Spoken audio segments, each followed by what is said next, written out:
Assalamualaikum warahmatullahi wabarakatuh. Abdullah bin Sabah atau Ibnu Sabah adalah tokoh abad ke-7 yang kontroversial dalam sejarah Islam dan sering dikaitkan dengan sekelompok pengikut yang disebut Sabaiyah. Menurut tradisi Sunni dan Syiah, Abdullah bin Sabah adalah seorang Yahudi Yaman dari suku Himyar Arab yang masuk Islam. Diperdebatkan bahwa Syiah adalah ajaran daripada seorang beragama Yahudi yang bernama Abdullah bin Sabah. Telah lama diketengahkan kepada masyarakat Islam dan semacam sudah menyatu dengan masyarakat bahwa Syiah adalah ajaran Yahudi Abdullah ibnu Sabah yang berpura-pura memeluk Islam, tetapi bertujuan untuk menghancurkan pegangan akidah umat Islam. Jati diri Abdullah bin Sabah diperselisihkan. Ada sebagian ulama tarik yang menisbatkannya ke suku Himyar, sementara Al-Qumi memasukkannya ke dalam suku Hamadan. Adapun Abdul Qahir Al-Baghdadi menyebutnya berasal dari kabilah Al-Hirah, sedangkan Ibnu Katsir berpendapat Ibnu Sabah berasal dari Romawi, tetapi At-Tabari dan Ibnu As-Sakir menyebutnya berasal dari negeri Yaman. Dengan keislamannya, semangat amar ma'ruf nahi mungkar ia kemas berbagai misi jahatnya. Tak hanya akidah sesat, bahkan kufur yang ia tebarkan di tengah-tengah umat. Gerakan provokasi massa pun dilakukannya untuk menggulingkan Khalifah Utsman bin Affan radhiyallahu anhu. Berbagai macam fitnah ia timbulkan. Ia terlibat dalam pembunuhan Khalifah Utsman bin Affan. Juga terlibat mengobarkan fitnah pada perang Jamal antara Ali dan Aisyah, dan perang Siffin antara Ali dan Muawiyah radhiyallahu anhu.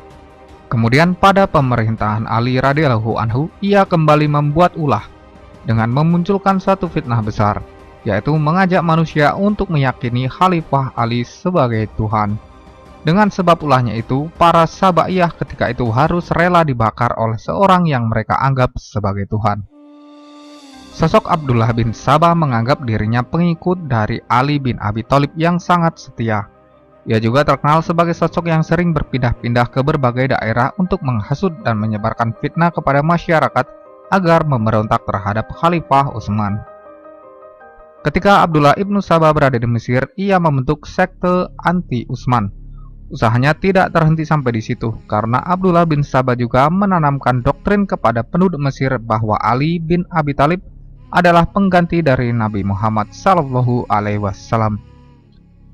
Bahkan yang lebih parahnya lagi, Abdullah ibnu Sabah juga berulah dengan menciptakan fitnah besar dengan menghasut masyarakat agar mengimani Khalifah Ali sebagai Tuhan seluruh umat.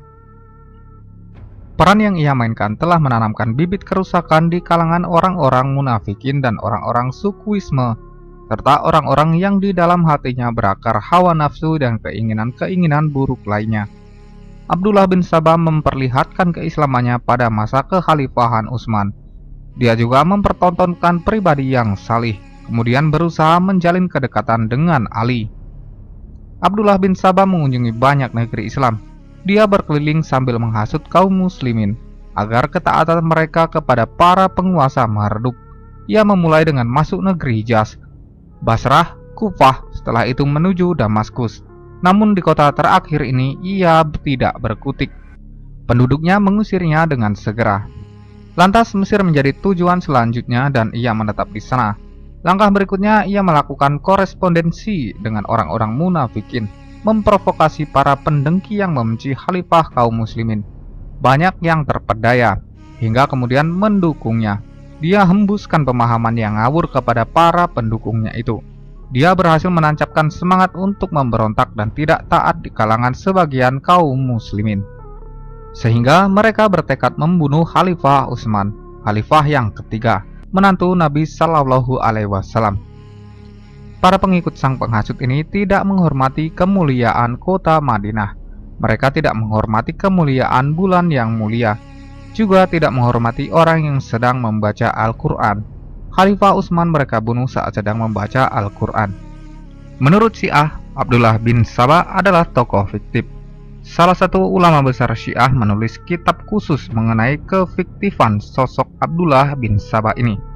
Namun demikian, Al-Naubakti menganggap Abdullah bin Sabah benar ada. dan menuliskan hingga belasan riwayat lengkap dengan sanad yang mutawatir bahwa Abdullah bin Sabah ada. Namun terdapat juga kaum Syiah yang tidak membenarkan anggapan Sunni tersebut. Golongan Jadiyah Batriyah misalnya tetap menghormati sahabat Nabi yang menjadi khalifah sebelum Ali bin Abi Thalib. Sepak terjang Abdullah bin Sabah sangat nyata terekam sejarah, namun ada saja yang mengingkari keberadaannya dan menganggap Ibnu Saudah hanya tokoh dongeng atau fiktif. Bahkan ada yang menganggapnya sebagai Ammar bin Yasir. Akhir hidup Yahudi berkulit hitam ini menurut riwayat populer menerangkan bahwa Khalifah Ali bin Abi Thalib menghukumnya dengan membakar ia dan kroni-kroninya yang lantas diprotes sepupu Ali, Abdullah bin Abbas, sang penerjemah Al-Quran. Abdullah menyatakan, "Jika aku menjadi kamu, aku tak akan melakukan hal itu." Ini sebagai teguran hukuman mati dalam Islam tidak boleh dengan membakar. Membakar adalah hak Rabbul Izzah. Tapi dinukil dari Ibnu Taimiyah bahwa Khalifah Ali mengasingkan Ibnu Sabah ke Madain Kisra di selatan Baghdad. Besar kemungkinannya hal ini dilakukan setelah Ali membakar orang-orang yang menuhankan dirinya. Yang hembusan pemikiran tersebut berasal dari Ibnu Sabah serta kroni-kroninya. Ibnu Sabah berakhir hidupnya dalam keterasingan hingga matinya.